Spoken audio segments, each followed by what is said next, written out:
Please, sir, just small change for food. I haven't eaten in 2 days. 22-year-old Adunni Bakir's voice was barely a whisper as she sat huddled in the shadows outside Zenith Towers, Lagos's most prestigious business complex. Her clothes were tattered, her face gaunt from hunger, but her dark eyes still held an intelligence that poverty couldn't diminish. The stream of wealthy businessmen walking past barely glanced at her, their expensive shoes clicking against marble floors as they headed to their air-conditioned offices. To them, she was invisible, just another piece of human debris cluttering the entrance to their gleaming world of success. But Adunni wasn't just any homeless girl. 3 years ago, she had been a promising economics student at University of Lagos until her parents died in a car accident, leaving her with nothing but debts and a younger brother to care for. When the money ran out and she couldn't pay tuition, she'd been forced to drop out and eventually onto the streets when her family home was repossessed.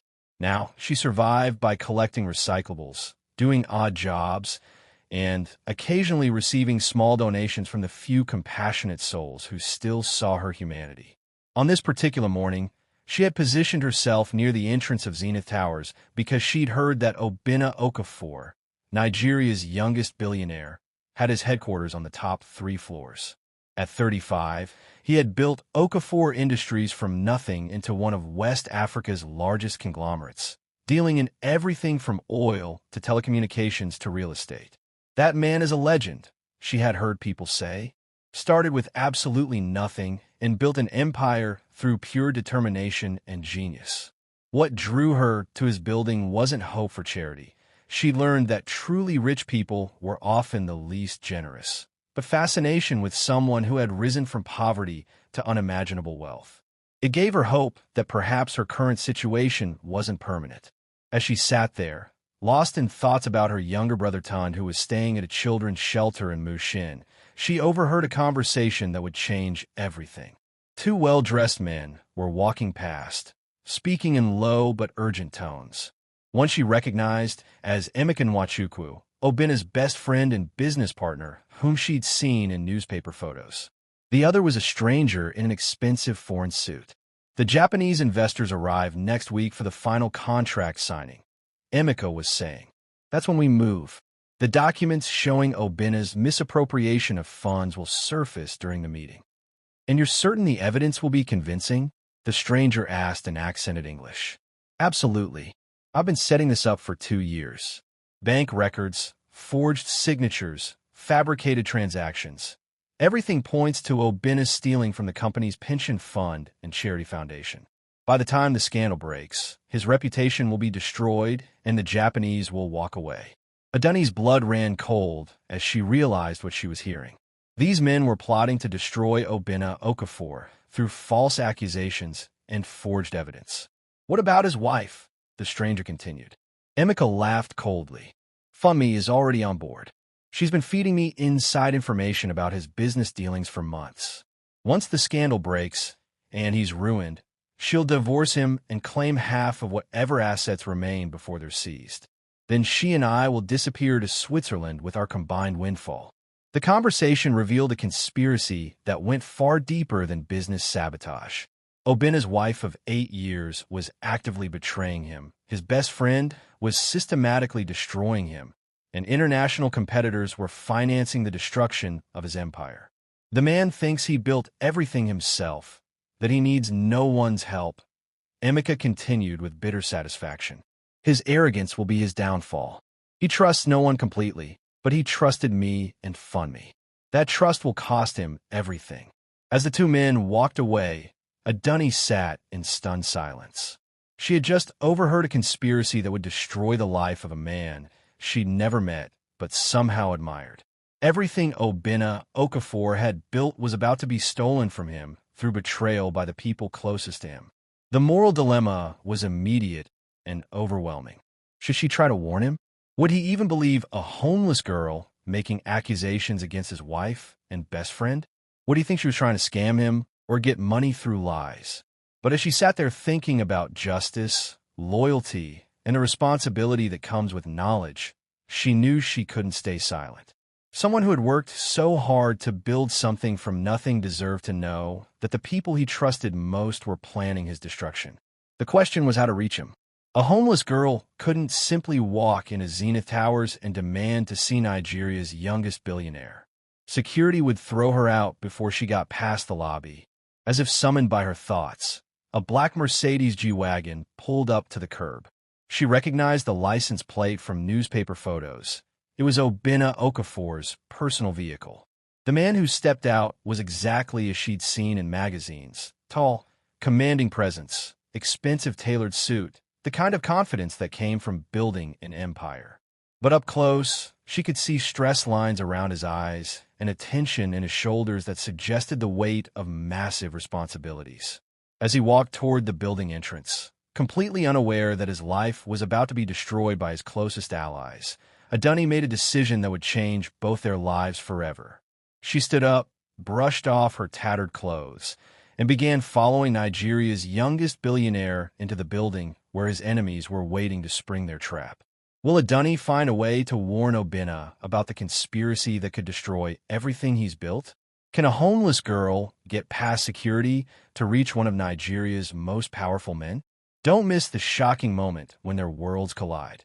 Hit that like button and subscribe to see if the truth can save an empire built on hard work and determination. Sir, please wait. I need to tell you something important. Adunni's voice echoed through the marble lobby of Zenith Towers as she ran after Obinna Okafor, her bare feet slapping against the polished floors. Every head in the luxurious space turned to stare at the shocking sight of a homeless girl chasing Nigeria's youngest billionaire. Security! The receptionist's sharp voice cut through the air as two large guards immediately moved to intercept Adunni before she could reach their boss. Please, I'm not here for money. Adunni shouted desperately as the guards grabbed her arms. Your friend Emeka and your wife, they're planning to destroy you. The Japanese meeting next week is a trap. Obinna stopped mid-stride and turned around, his expression a mixture of irritation and curiosity. In the 5 years since he'd become a billionaire, he'd encountered every type of con artist, gold digger, and attention seeker imaginable. But something about this girl's desperate urgency gave him pause. Let her speak, he said quietly, raising a hand to stop the security guard from dragging her away. Sir, the head of security protested. She's clearly mentally unstable. We should remove her immediately. I said let her speak. Obinna's voice carried the authority of someone accustomed to being obeyed without question. The lobby fell silent as dozens of employees and visitors watched the unprecedented scene unfold. The contrast was stark. A man worth billions listening to a girl who owned nothing but the ragged clothes on her back. You have 30 seconds, Obinna said, checking his expensive watch. Speak. Adunni's heart pounded as she realized this might be her only chance to save him from the conspiracy she'd overheard. This morning, I heard Emeka Nwachukwu talking to a foreign man about destroying you next week. They have forged documents that will make it look like you stole money from the company pension fund and charity foundation. Your wife FundMe is helping them by giving inside information about your business deals. The lobby was so quiet you could hear people breathing as everyone waited for Obinna's reaction to what sounded like the ravings of a desperate homeless person. But instead of dismissing her immediately, Obinna studied her face with the analytical mind that had built his empire. What exactly did you hear? He asked, his voice neutral but his eyes sharp with interest. They said the Japanese investors would see the fake evidence during the contract meeting, that your reputation would be destroyed, and FundMe would divorce you to claim half your assets before they're seized. Then she and Emeka would disappear to Switzerland with the money. The specificity of her information was troubling. Obinna had learned to trust his instinct about people, and something about this girl's desperation felt authentic rather than calculated. Why should I believe you? He asked. What's in this for you? Nothing, sir. I know what it's like to lose everything. 3 years ago, I had a family, a future, dreams. Then my parents died, and everything was taken away. I don't want to see someone who built something beautiful have it stolen by people who are supposed to love them. Her answer was so unexpected that Obinna found himself actually considering her words. In his experience, people always wanted something: money, jobs, connections, status. But this girl was asking for nothing except his attention to a warning that could save his empire. "Even if what you're saying is true," he said slowly, "I built my business by myself. I've never needed anyone's help to succeed, and I don't need help from a—" He paused, his natural arrogance surfacing. "From a homeless girl?" Adunni finished quietly. "Sir, I'm not trying to help you build anything. I'm trying to help you keep what you already built. There's a difference." The wisdom in her response surprised him. This wasn't a person seeking handouts or trying to insert herself into his life. She was simply trying to prevent an injustice. "I don't have proof," she continued, seeing his hesitation. "I'm just a girl who happened to overhear something terrible. But if you don't believe me, at least be extra careful during that Japanese meeting. Watch your wife and your friend closely. See if they're acting strange or pushing too hard for certain decisions." Before Obinna could respond, Emeka Nwachukwu himself appeared in the lobby, having come down from the upper floors. "Obinna, what's going on here? Why is there a street girl in our building?" The timing was almost too perfect. Adunni watched as the man she'd heard plotting destruction approached with a concerned, friendly expression that completely masked his true intentions. "She claims to have information about threats to my business," Obinna replied, his eyes moving between his best friend and the homeless girl who'd accused him of conspiracy. "Information from a homeless person?" Emeka laughed dismissively. "Brother, you can't be serious. These street people will say anything for money or attention. Security should have removed her immediately." But Adunni caught something in Emeka's eyes, a flash of panic, quickly hidden but definitely there. He was afraid of what she might know or say. "Actually," Emeka continued with forced casualness, "I should mention that we've been hearing rumors about competitors trying to plant false information through unusual sources. Industrial espionage sometimes uses unexpected people to spread misinformation and create confusion." The explanation was smooth and plausible, exactly what someone would expect from a loyal friend protecting his business partner from potential scams. "You see," Emeka addressed Obinna directly, "this is exactly the kind of disruption our enemies would orchestrate. Send a sympathetic-looking girl with dramatic stories designed to make you paranoid about the people closest to you." Obinna looked between them, his trusted friend and business partner of 10 years, versus a homeless stranger who claimed to have overheard a devastating conspiracy. The choice seemed obvious to everyone watching, but something in Adunni's eyes, some quality of desperate truth, made him hesitate. Will Obinna believe his trusted friend or the homeless girl with nothing to gain? Is Emeka's explanation enough to discredit Adunni's warning? Don't miss the crucial decision that will determine whether a conspiracy succeeds or fails. Like and subscribe to see if truth can triumph over manipulation. Mr. Okafor, I understand if you don't believe me, but could you please just keep one thing in mind? Adunni's voice was steady despite the tension crackling through Zenith Tower's lobby as security guards waited for orders and Emeka watched nervously. She had one final chance to plant a seed of doubt that might save Obinna's empire. Ask yourself why your friend is so quick to explain away what I said before you even told him what I claim to hear. The observation hit like a lightning bolt. Obinna's sharp business mind immediately grasped the logic. Emeka had dismissed her claims and offered explanations before learning the specific accusations. "Security, escort this young lady out gently," Obinna said finally. "Make sure she gets a meal and some money for her trouble." Emeka visibly relaxed, believing his friend had chosen loyalty over suspicion. But Adunni caught something in Obinna's eyes, a flicker that suggested her words had taken root. As the guards led her away, Adunni called back. "The Japanese meeting is next Tuesday at 3 p.m. Whatever they show you, ask to see the original documents, not copies." Once she was gone, Emeka laughed and shook his head. "Brother, you're too kind-hearted. Street people learn to read newspapers and repeat business terminology to sound credible. She probably heard about the Japanese deal from gossip and built a story around it." "Probably," Obinna agreed, but his tone lacked conviction. Over the next 3 days, Obinna found himself unconsciously observing his wife and best friend with new attention. Not because he believed a homeless girl's accusations, but because her question about Emeka's quick explanations had triggered his natural paranoia, the same instinct that had helped him survive in business. The first thing he noticed was subtle but troubling. During their usual evening discussions about business, Funmi asked unusually specific questions about the Japanese deal, the pension fund management, and the charity foundation's financial structure. Why the sudden interest in the technical details? He asked one evening as they sat in their Banana Island mansion's living room. I want to understand your business better, Funmi replied smoothly. As your wife, I should know how our wealth is structured and managed. It was a reasonable answer, but something felt off about her newfound curiosity about areas she'd never cared about before. The second red flag came from Emeka's behavior during their daily strategy meetings. His old friend seemed unusually eager to finalize certain documents and contracts related to the Japanese deal, often suggesting they skip detailed reviews in favor of speed. Time is money, brother, Emeka said when Obinna wanted to examine contracts more thoroughly. The Japanese are impatient. If we delay with excessive paperwork reviews, they might walk away.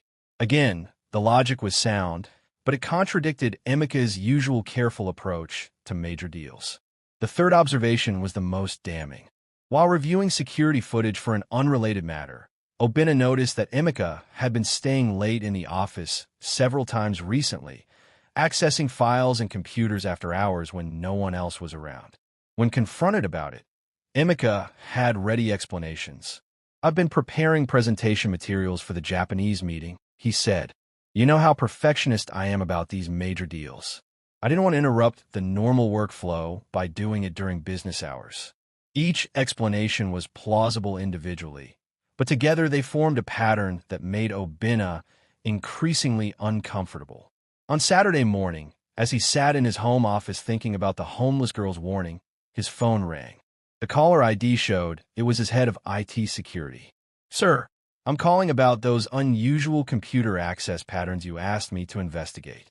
There have been several attempts to access archive financial records from your personal login, but the access times don't match your documented presence in the building.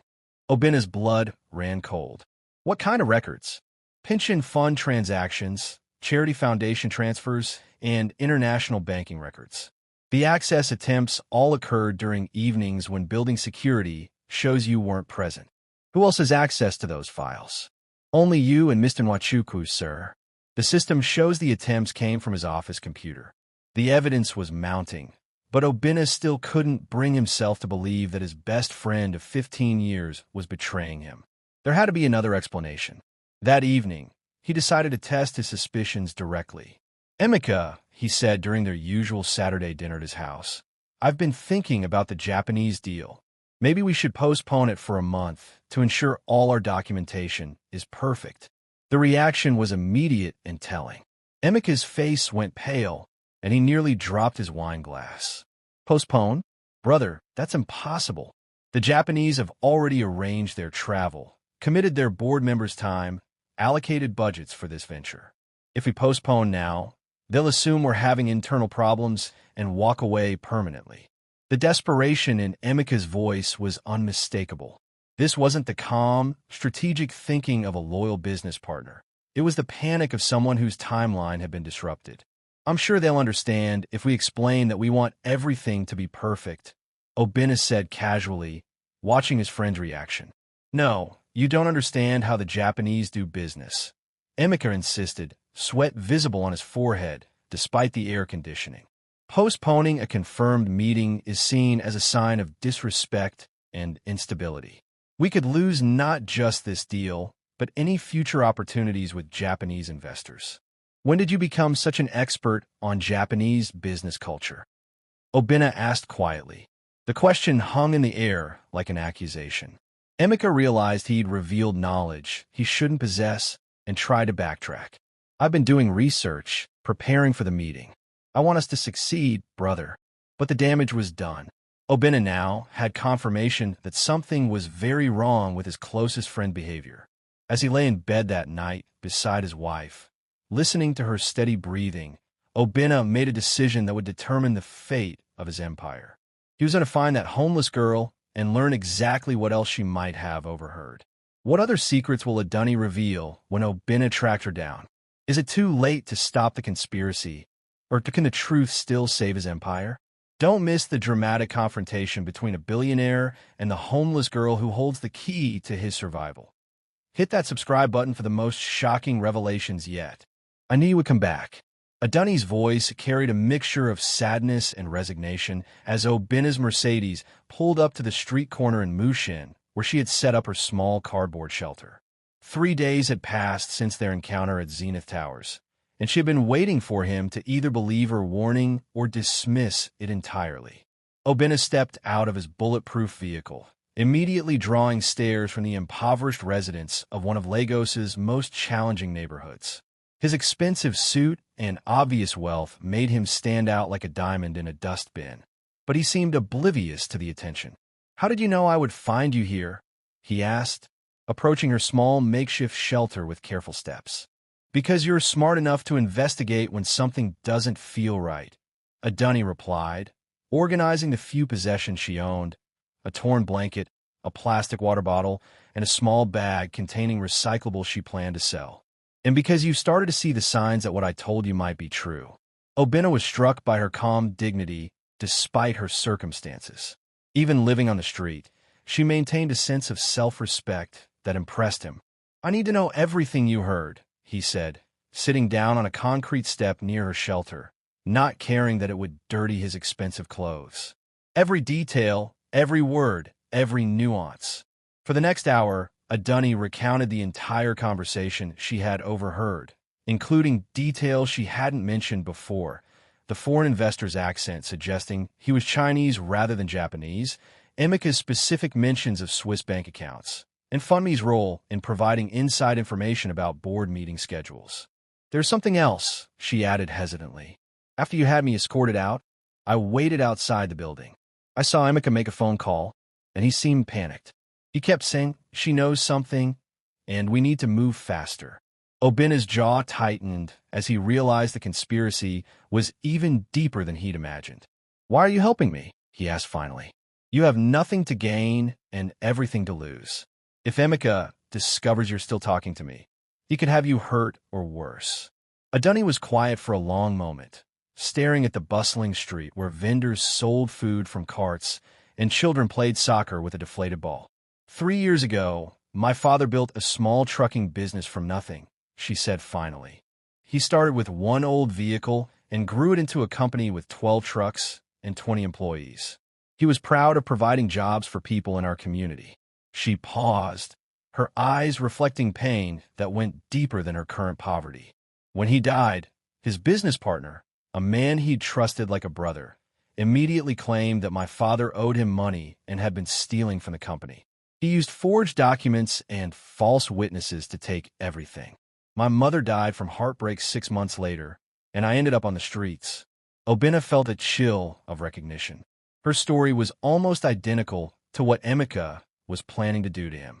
"Your father's partner succeeded because no one warned your father about the betrayal coming," Obinna observed. "Exactly. I've been living with the regret that maybe if someone had known what was happening, my family could have been saved. When I overheard the plot against you, I couldn't stay silent and let another hard-working person be destroyed by someone they trusted."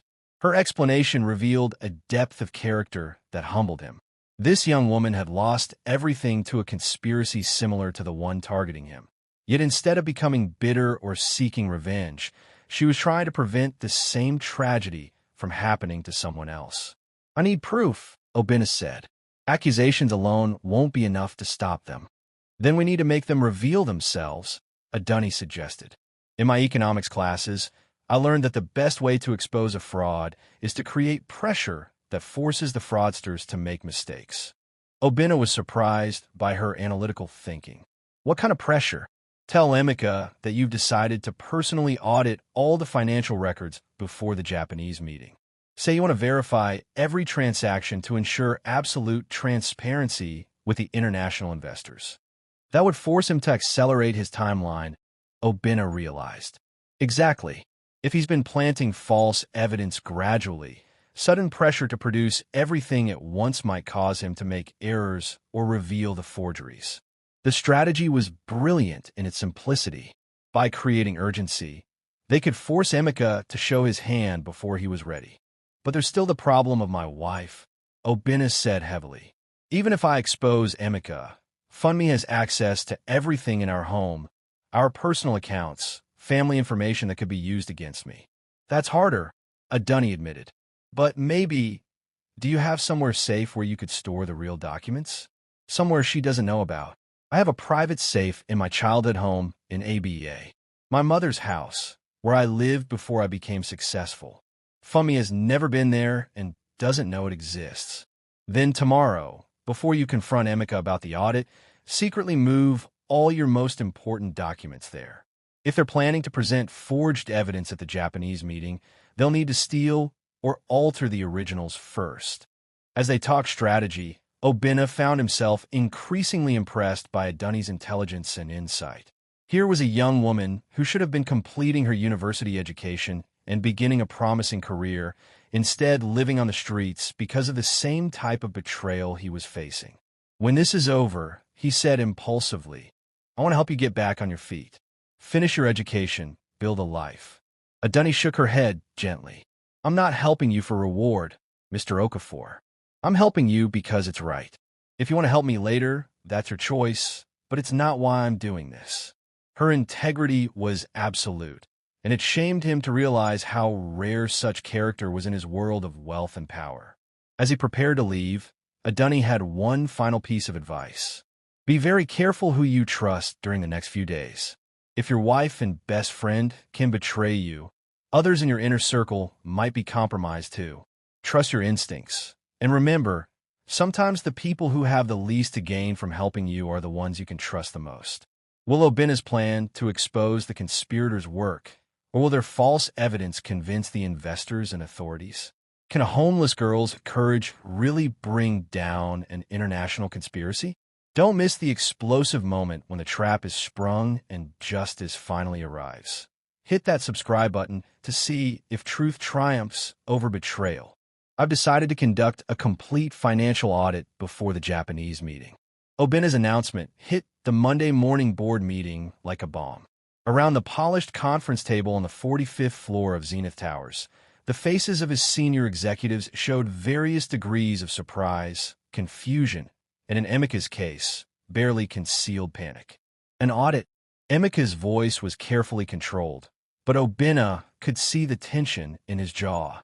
Brother, the Japanese arrive tomorrow. There's no time for a comprehensive audit. That's exactly why we need one. Obinna replied smoothly, watching his best friend's reaction. I want to present our financial records with absolute confidence.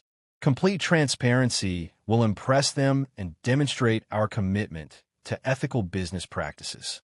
Around the table, other board members nodded approvingly.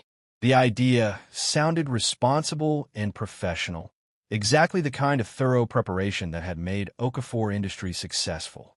But Emeka was sweating despite the air conditioning. What scope are you thinking? Asked Chief Financial Officer Mrs. Adebayo, pulling out her tablet to begin organizing the massive undertaking. Everything, Obinna said, his eyes never leaving Emeka's face.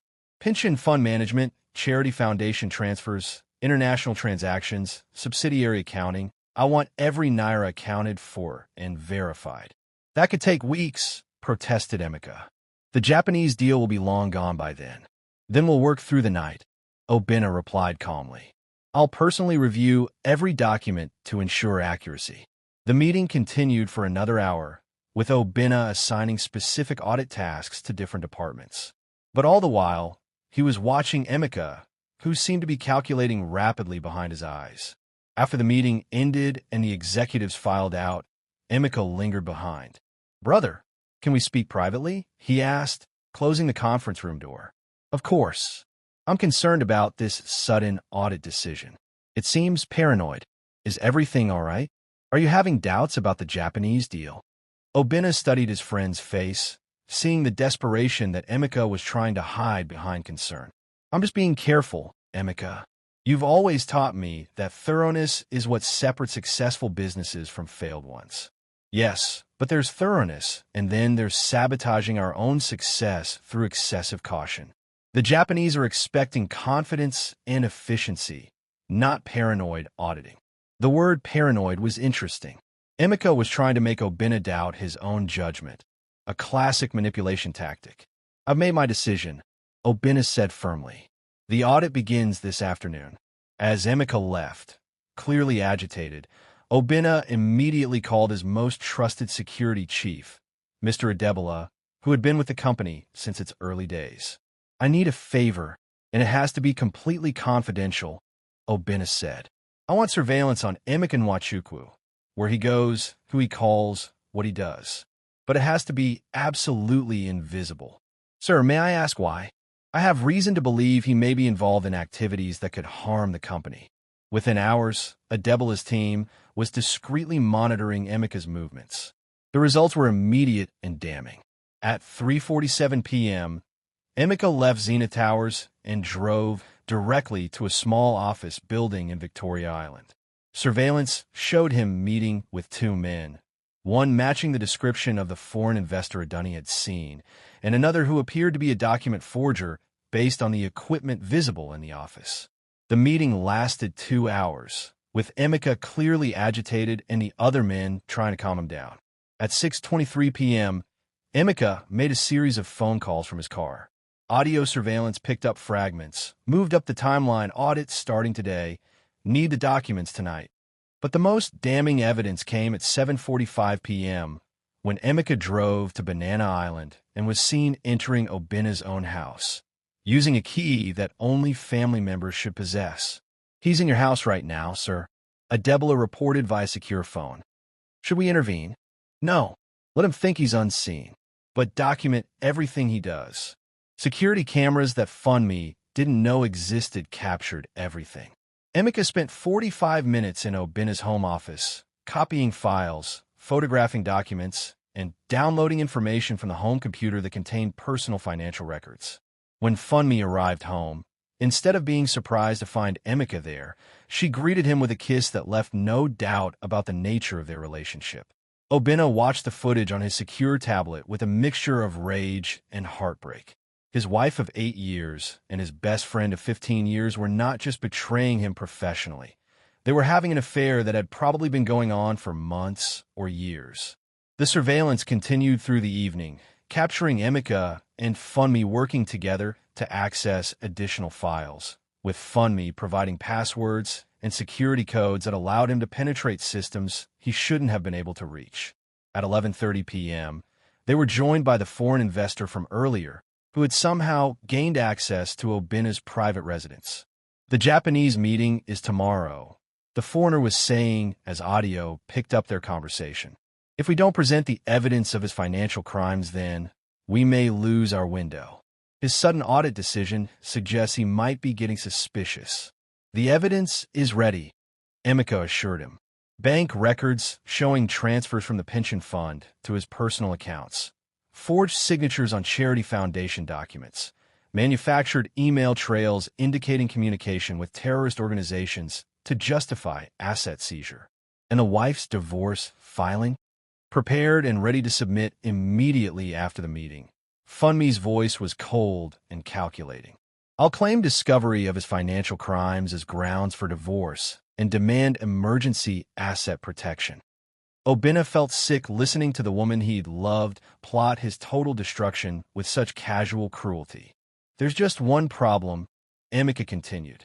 He might have gotten suspicious because of that homeless girl who approached him last week. She somehow knew details about our operation. What homeless girl? The foreigner asked sharply. Some street beggar who claimed to have overheard us talking.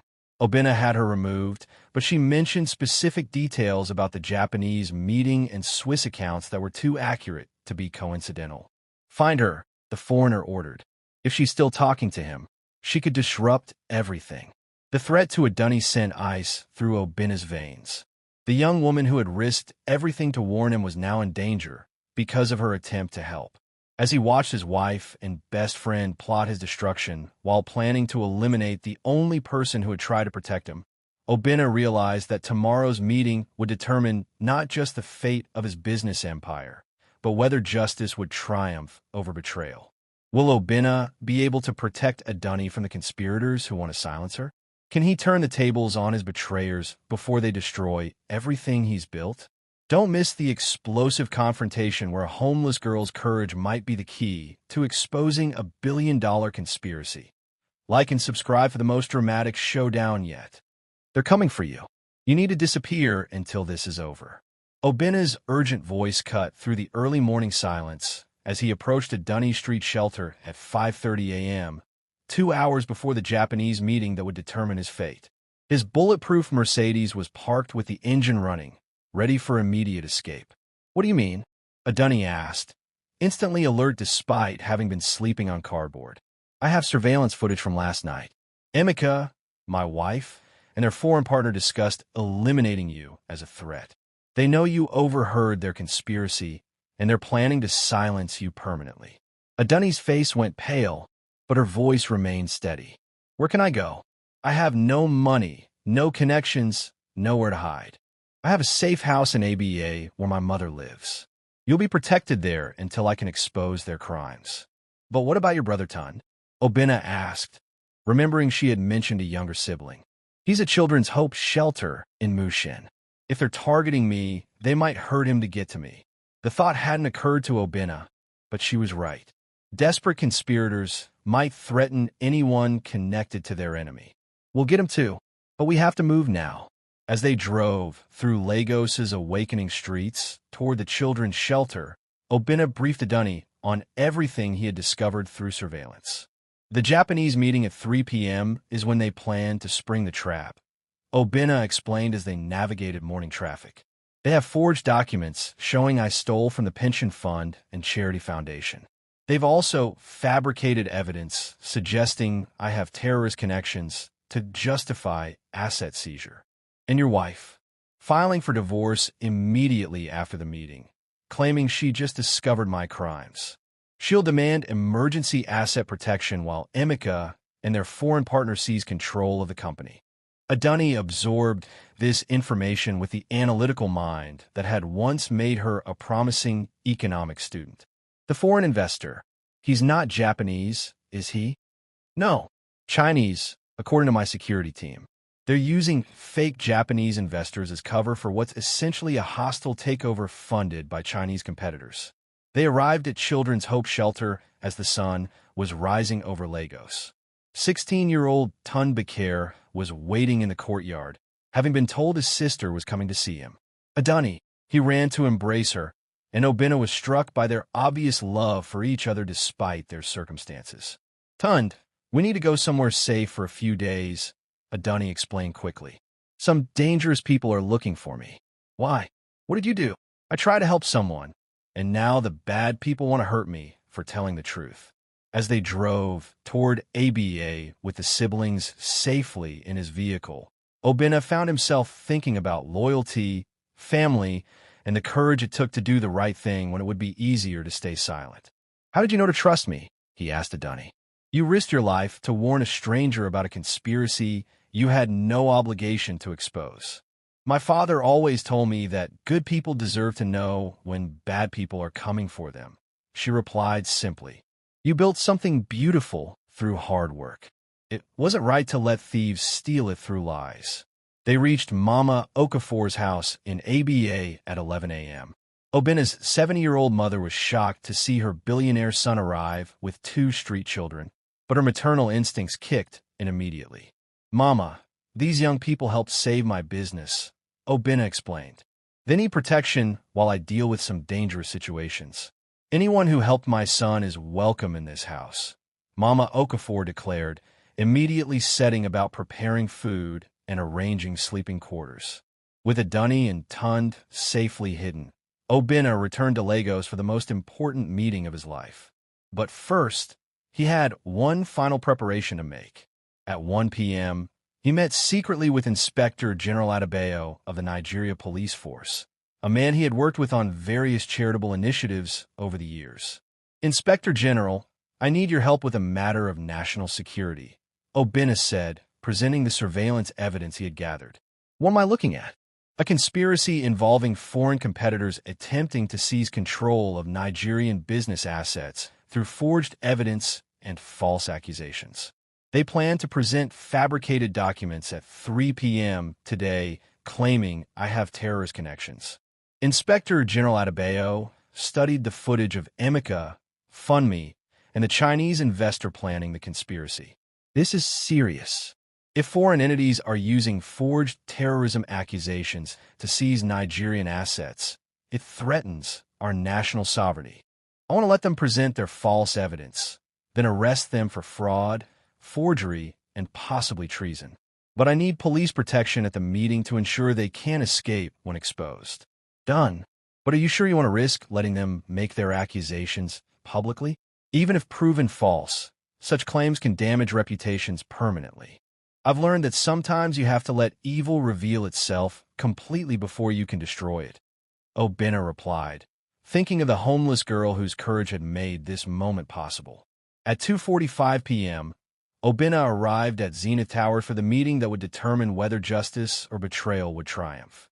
Emeka was already there, chatting nervously with the fake Japanese investors who were actually Chinese agents. "Brother, are you ready for this?" Emeka asked, his mask of friendship still in place despite planning Obinna's destruction. "I've never been more ready," Obinna replied, truthfully. The conference room filled with board members, investors, lawyers, and media representatives who had been invited to witness what everyone believed would be a major international business deal. At exactly 3 p.m., the lead Japanese investor stood to address the gathering. "Before we proceed with our investment in Okafor Industries, we must address serious concerns that have come to our attention regarding financial irregularities and possible criminal activities by Mr. Obinna Okafor." The room fell silent as he began presenting documents purporting to show Obinna's theft of pension funds and connections to terrorist organizations. But as the accusations flew and forged evidence was displayed, Obinna remained calm, knowing that justice was about to be served with the help of a homeless girl who had risked everything to save a stranger's empire. Will Obinna's plan to expose the conspirators work, or will their false evidence convince the investors and authorities? Can a homeless girl's courage really bring down an international conspiracy? Don't miss the explosive moment when the trap is sprung and justice finally arrives. Hit that subscribe button to see if truth triumphs over betrayal. Ladies and gentlemen, before you accept these serious accusations, I believe you should know the truth about who is really committing crimes here. Obinna's calm voice cut through the shocked murmurs filling the conference room as the fake Japanese investors finished presenting their fabricated evidence of his supposed terrorism connections and financial theft. Around the table, board members, media representatives, and legitimate business partners watched in stunned silence. Mr. Okafor, the lead Chinese agent disguised as a Japanese investor, said with false concern, "These are very serious accusations backed by documented evidence. Perhaps it would be better to address them through proper legal channels rather than—" "Oh, we will definitely be addressing them through legal channels," Obinna interrupted, pressing a button on his phone. Immediately, the conference room doors opened and Inspector General Adebayo entered with a team of armed police officers. "Nigeria Police Force. Nobody leave your seats." The panic on Emeka's face was immediate and obvious as he realized his carefully planned conspiracy was collapsing. "Inspector General," Obinna said formally, "I present evidence of an international conspiracy to defraud Nigerian business assets through forged documents and false terrorism accusations." He activated the large conference room screen, displaying the surveillance footage from the previous night. The room watched in shocked silence as Emeka, Funmi, and the Chinese agent planned Obinna's destruction while plotting to steal his empire. "The documents they just presented as evidence of my crimes are forgeries," Obinna continued. "As you can see from his footage, they spent last night creating false bank records, fabricating terrorism connections, and planning to seize control of Okafor Industries through manufactured scandals." The lead Chinese agent tried to stand and leave, but police officers immediately blocked his path. Furthermore, Obinna said, These men are not Japanese investors as they claimed, but Chinese industrial spies attempting to steal Nigerian business assets for foreign competitors. Inspector General Adebayo stepped forward with arrest warrants already prepared. Emeka Nwachukwu, you are under arrest for conspiracy, fraud, forgery, and treason. The foreign conspiracy to undermine Nigerian sovereignty makes this a national security matter. Obinna, please.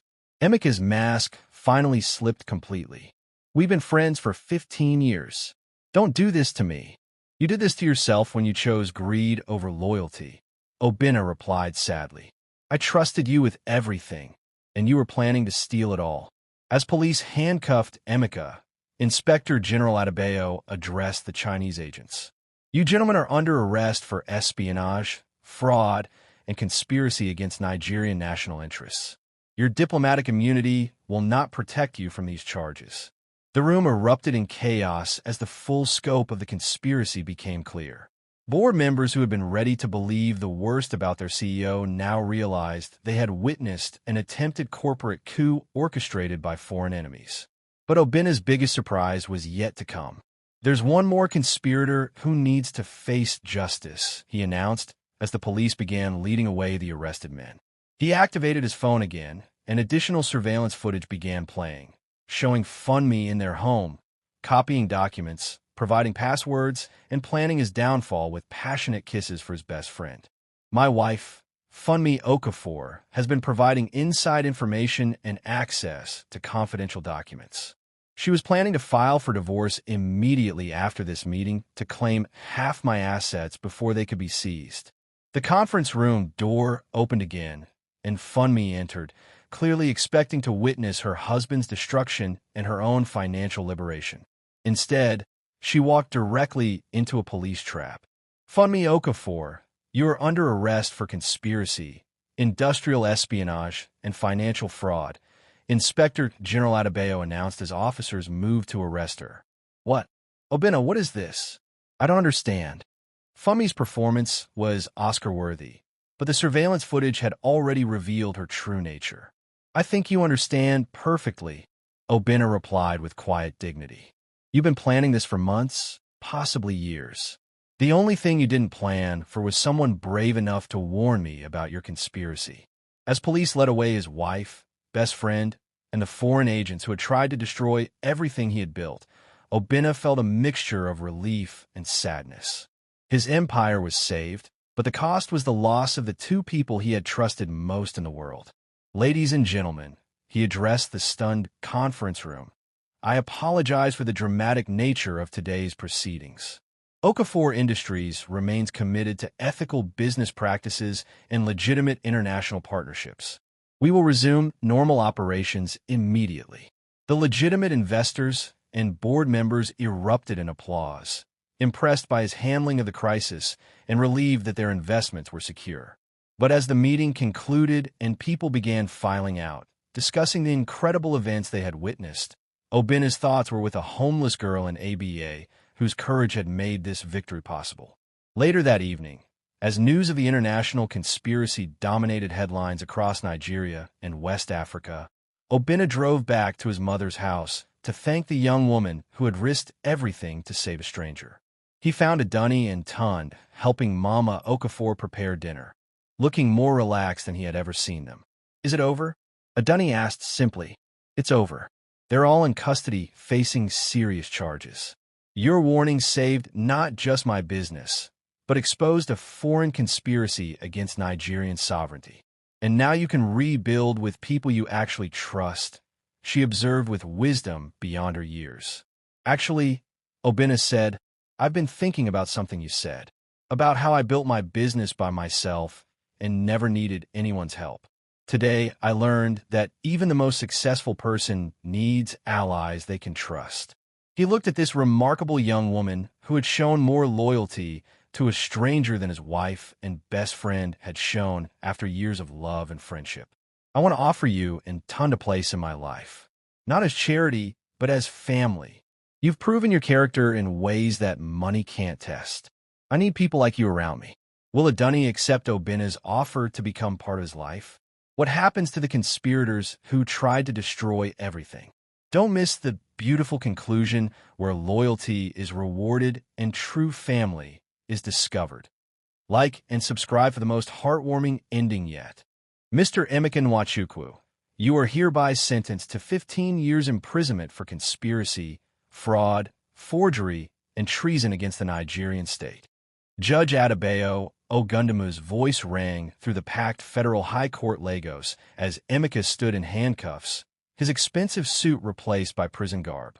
6 months after the failed conspiracy, justice was finally being served to all those who had tried to destroy Obinna's empire. Mrs. Funmi Okafor, you are sentenced to 12 years imprisonment for your role in this conspiracy, plus forfeiture of all assets obtained through criminal activity. Funmi broke down sobbing as the sentence was read, her beauty and charm powerless against the weight of evidence that had exposed her betrayal. The Chinese agents posing as Japanese investors will serve 10 years each before deportation and permanent banishment from Nigerian territory. In the gallery, Obinna sat beside Adunni and Tund, watching justice unfold for the people who had tried to steal everything he had built through honest work. The past 6 months have been a whirlwind of investigations, trials, and rebuilding both his business and his personal life. How do you feel? Adunni asked quietly as they watched Emeka being led away to begin his prison sentence. Sad, Obinna replied honestly. I love that man like a brother for 15 years. Even knowing what he did, part of me mourns the friendship I thought we had. But you're not angry? I was angry. Now I'm just grateful that I learned the truth before they could destroy everything. And I'm grateful to the person who had the courage to warn me. The transformation in both their lives had been remarkable. True to his word, Obinna had enrolled Adunni at University of Lagos to complete her economics degree, while also giving her a position as his personal advisor on corporate ethics and community relations. You understand people and loyalty in ways that my business school education never taught me, he had explained. I need someone I can trust completely to help me rebuild not just my business, but my ability to trust others. Tund had been enrolled in one of Lagos's best secondary schools, where his intelligence and determination were finally being nurtured properly. The boy who had been living in a children's shelter was now thriving academically and dreaming of becoming an engineer. But perhaps the most significant change was in Obinna himself. The man who had once declared, I built my business by myself and need no one's help, had learned the value of genuine partnerships and authentic relationships. You know what I realized? He told Adunni as they left the courthouse after the sentencing. I didn't actually build my business alone. I built it with the help of people like you, honest, loyal, hardworking people who believed in doing the right thing. Emeka and Funmi were just parasites feeding off what others created. The past 6 months had also brought major changes to Okafor Industries. With the corruption exposed and removed, the company had attracted new investors and partners who valued ethical business practices. The legitimate Japanese investors, impressed by Obinna's handling of the crisis, had eventually signed an even larger deal than originally planned. Your transparency during the crisis convinced us that Okafor Industries operates with integrity, the real Japanese delegation had explained. That's exactly the kind of partner we want for long-term investment. But Obinna's proudest achievement was the Adunni Bekare Foundation for Street Children, which he had established to help homeless youth complete their education and build better lives. Every child living on the streets has potential, Adunni had argued when they were designing the foundation. They just need someone to believe in them and provide opportunities. The foundation had already helped over 200 street children return to school, providing not just education but housing, health care, and emotional support to young people who had been abandoned by society. You're creating an army of loyal, hardworking people who will never forget that you gave them a chance, Adunni observed as they visited one of the foundation's residential schools. I'm learning that the best investment isn't in stocks or real estate, Obinna replied. It's in people who share your values. As they drove back to Lagos from the courthouse, Tund called from school with exciting news. Sister, I got the highest score in my class on a mathematics examination. The teacher says I'm ready for advanced engineering courses. That's wonderful. Adunni beamed with pride. Your parents would be so proud of how far you've come. After hanging up, she turned to Obinna with tears in her eyes. A year ago, my brother was living in a shelter with no future beyond surviving day to day. Now he's talking about becoming an engineer and building bridges that will help people for generations. That's what happens when people get the opportunities they deserve, Obinna replied. Your courage to warn me didn't just save my business. It created possibilities for hundreds of young people who needed someone to believe in them. That evening, as they sat in the garden of Obinna's rebuilt home, he had moved out of the Banana Island mansion that held too many memories of betrayal. Adunni reflected on the journey that had brought them from a chance encounter to an unlikely family. Do you ever regret warning me? Obinna asked. Your life would be simpler if you had just stayed silent that morning. Simpler, but not better, Adunni replied thoughtfully. I learned something from watching my father's business partner destroy our family through betrayal. Sometimes staying silent when you know the truth makes you complicit in the evil that follows. And I learned that the people who have the least to gain from helping you are often the ones you can trust the most, Obinna added. We both learned that family isn't just about blood, Adunni observed. It's about people who choose to protect each other and build something beautiful together. As the sun set over Lagos, illuminating the city where a homeless girl's courage had saved a billionaire's empire, both of them understood that their story was just beginning. What final lesson will this tale of loyalty and betrayal teach us? How will Obinna and Adunni's unlikely partnership change both their futures? Don't miss the beautiful conclusion that proves sometimes losing everything leads to finding something better. Like and subscribe for the most heartwarming finale ever. Today marks the first anniversary of the day a homeless girl saved not just my business, but my understanding of what really matters in life. Obinna's voice carried across the packed auditorium at University of Lagos as he delivered the commencement address to 500 graduating students. In the front row, Adunni sat in her cap and gown, having just completed her economics degree with highest honors while simultaneously helping to run his business empire. 1 year ago, I thought success meant building something by yourself, never needing anyone's help, trusting no one completely. I was wrong about everything that matters. The audience listened intently as Nigeria's youngest billionaire shared lessons learned through betrayal and redemption. True success means building something so meaningful that people want to protect it with you. It means surrounding yourself with people whose character matches their capabilities. It means understanding that the most valuable investments are in human potential, not financial portfolios. As he spoke, Obinna's eyes found Adunni in the crowd, remembering the terrified but determined young woman who had risked everything to warn a stranger about a conspiracy she had no obligation to expose. The graduate I'm most proud of today didn't just earn her degree through academic excellence, he continued. She earned it while helping to rebuild a company from the ground up, establishing a foundation that has helped over 500 street children return to school and proving that integrity and intelligence are the most powerful combination in business. The applause was thunderous as Adunni stood to acknowledge the recognition. Her transformation from homeless girl to university graduate and business leader, inspiring everyone who knew her story. After the ceremony, as families celebrated with their graduates, Obinna found himself surrounded by an unusual family. Adunni and Tund, Mama Okafor, who had traveled from ABA, and dozens of young people from the foundation who considered them all part of their extended family. Uncle Obinna called out 12-year-old Kemi, one of the foundation's first success stories. When I graduate from university like Sister Adunni, will you give a speech for me too? If you work as hard as she did, absolutely, Obinna promised, lifting the little girl who had been rescued from living under Lagos bridges. I want to study medicine and help sick children, Kemi declared with the confidence of someone who had learned that dreams were achievable with effort and support.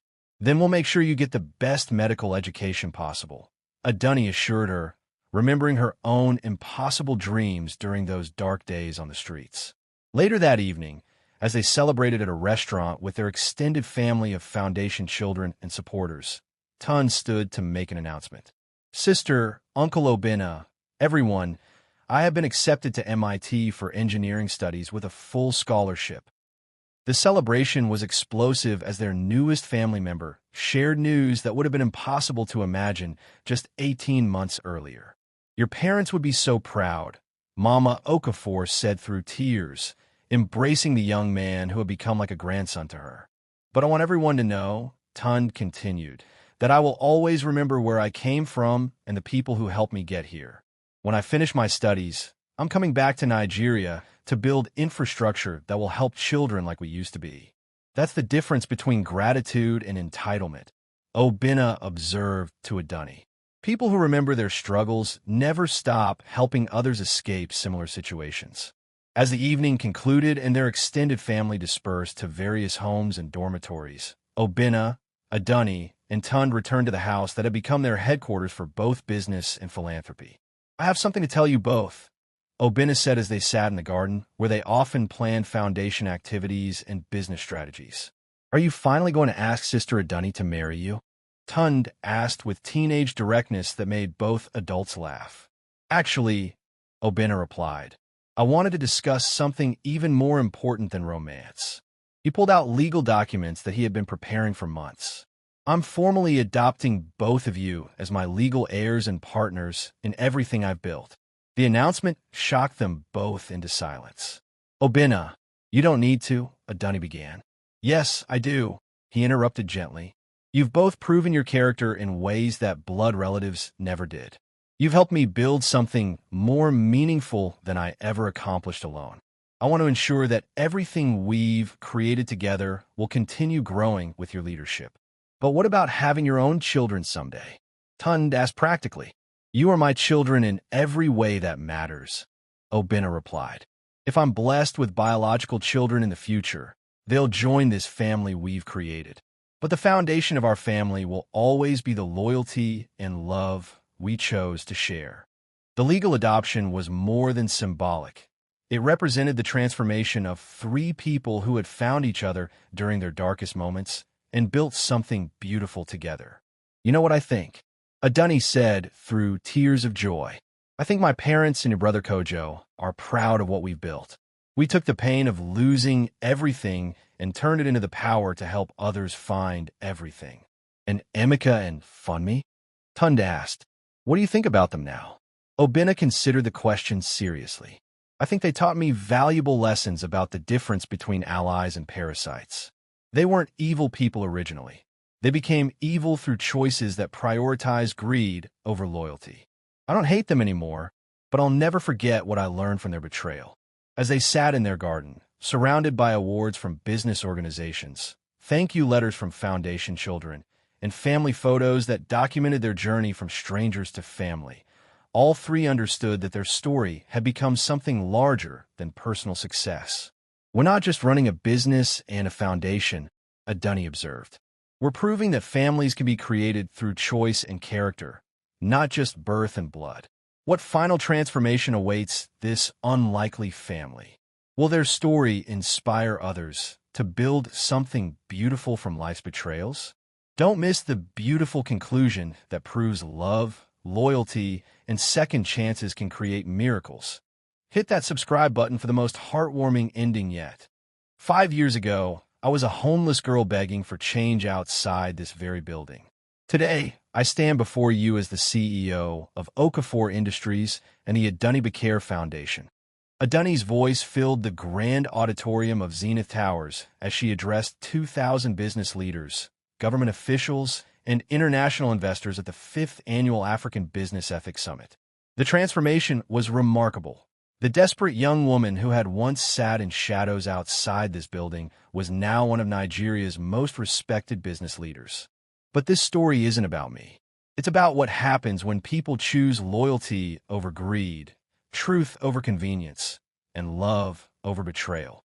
In the front row, Obinna beamed with pride at the woman who had become his business partner, adopted daughter, and closest friend. Beside him sat Tund, now a successful MIT-trained engineer who had returned to Nigeria to lead infrastructure development for the foundation.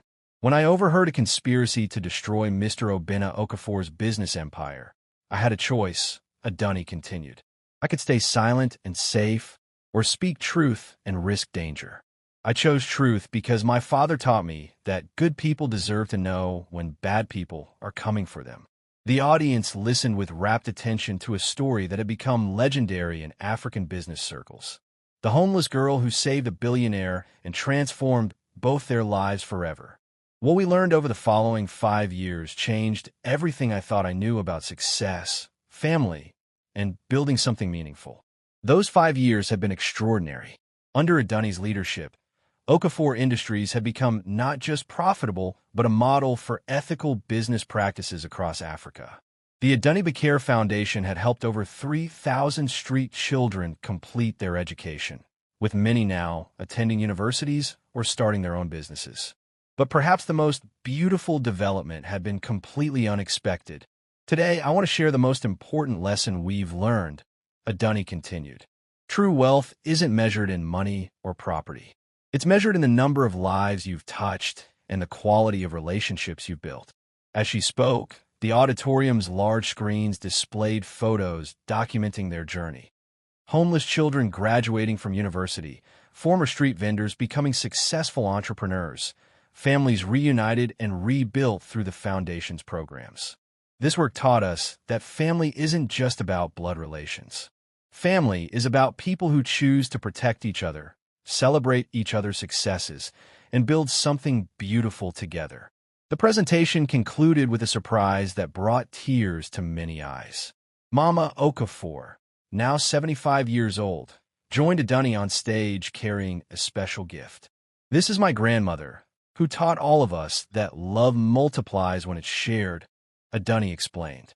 "She has an announcement that represents the completion of our family circle." Mama Okafor took the microphone with the dignity of someone who had seen her son transform from broken billionaire to fulfilled family man. "5 years ago, I watched my son bring home 2 street children who had risked everything to save him from betrayal. Today, I want to announce that our family is growing again." She handed Adunni a beautifully wrapped package containing legal documents. "These are adoption papers for 12 children from the foundation who have no families of their own. Our house in ABA has been expanded to welcome them all as brothers and sisters to Adunni and Tund." The auditorium erupted in applause as the scope of their family expansion became clear. They weren't just helping street children through a foundation. They were creating an actual extended family of young people who would grow up with love, education, and opportunity. "From 3 people who found each other in crisis, we've become a family of 17. Obinna said, joining them on stage. Each new member was chosen not through accident of birth, but through demonstration of character, determination, and heart. The celebration continued with testimonies from foundation graduates who had become doctors, teachers, engineers, and entrepreneurs, all of them now contributing to the cycle of helping others escape poverty and build meaningful lives. But the most moving moment came when Chief Emeka Okafor, formerly Tund, presented his own surprise. "Sister Adunni, Brother Obinna, I have completed my master's degree in engineering, and I've designed something special for our family." He unveiled architectural plans for a new campus that would combine the foundation's educational programs with a residential community where their extended family could live, learn, and work together. The Okafor Family Campus will house 500 children, provide education from primary school through university, offer job training programs, and include facilities for medical care, sports, arts, and technology education. But most importantly, he continued, his voice breaking with emotion, it will prove that families created through choice and love can be even stronger than those created through blood alone. As the summit concluded and attendees departed, inspired by a story that challenged everything they thought they knew about success and family, the Okafor clan gathered for their traditional evening meal, now requiring 3 large tables to accommodate their growing family. "You know what I realized today?" Adunni said as they sat together, surrounded by the sound of children's laughter and animated conversations about dreams and plans. "What's that?" Obinna asked, looking around at the family they had built from the ashes of betrayal and loss. "My parents didn't die in vain. Their love and values live on through every child we help," every family we rebuild, every person who learns that loyalty and truth are more powerful than greed and deception. And Emeka and Funmi's betrayal didn't destroy us, Obinna added.